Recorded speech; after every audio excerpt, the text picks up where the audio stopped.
Pasti banyak yang bertanya, itu di jalur Gaza yang lagi diserang Israel sampai ke gorong-gorong, memberangus rumah sakit dan membunuh anak-anak. Namun mengapa tidak satu negara Arab pun yang berperang menyerang Israel, membela warga Palestina? Yordania misalnya yang berbatasan langsung dengan Israel sisi selatan diam saja. Lebanon hanya Hizbullah nembak-nembak roket. Mesir bahkan tidak terlalu welcome menerima imigran penduduk Gaza. Suriah, Irak, Saudi tidak bergeming.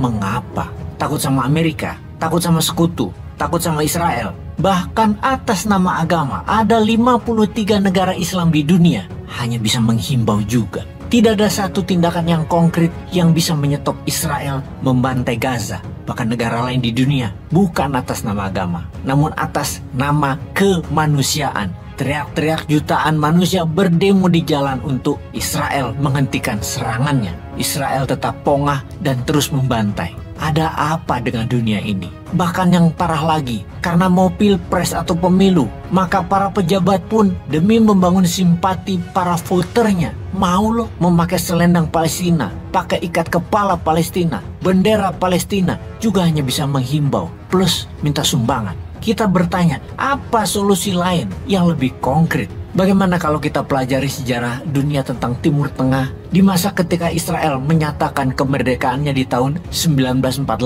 di mana dalam seketika 5 negara Arab menyatakan perang terhadap negara baru tersebut. 5 negara Arab bukan menyatakan perang saja namun menyerbu Israel, yaitu Mesir, Yordania, Irak, Suriah, dan Lebanon. Serangan tersebut tidak terkoordinasi dengan rapi, berantakan, senjata terbatas, suplai logistik tidak siap. Di sisi Israel, mereka sangat bersemangat dan berani.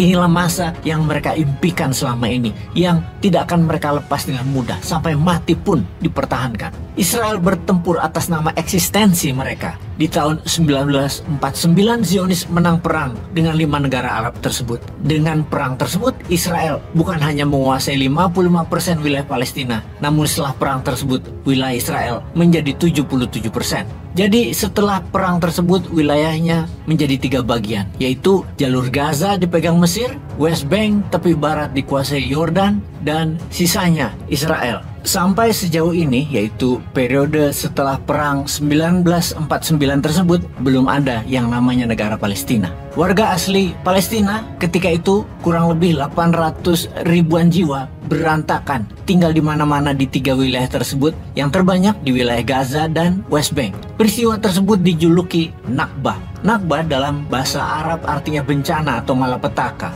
Nakbah atau malapetaka Palestina, di mana kala itu terjadi penghancuran masyarakat dan tanah air Palestina.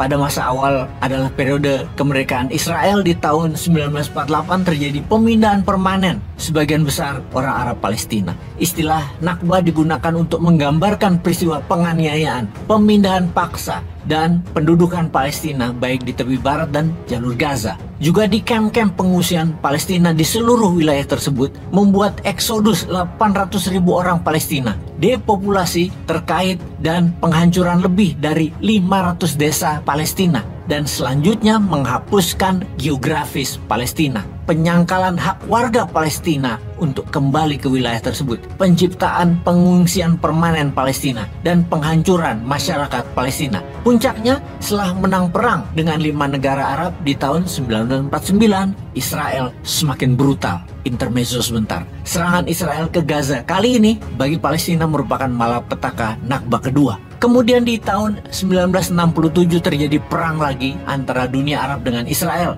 Perang 6 hari itu dimenangkan lagi oleh Israel. Israel mendapatkan 3 wilayah, yaitu Semenanjung Sinai, jalur Gaza dan West Bank, juga Golan Heights. Kemudian hari Semenanjung Sinai dikembalikan ke Mesir. Juga Israel mengadakan perundingan dengan Yordania untuk perbatasan wilayah keduanya. Lah terus warga Palestina penduduk asli kemana? Mereka menjadi tinggal bersama di wilayah tersebut, yaitu di jalur Gaza dan West Bank. Namun secara militer, kepolisian, keamanan, pertahanan dikendalikan penuh oleh Israel. Bahkan kalau sekarang bukan hanya dikendalikan, namun Gaza lagi dihancurkan.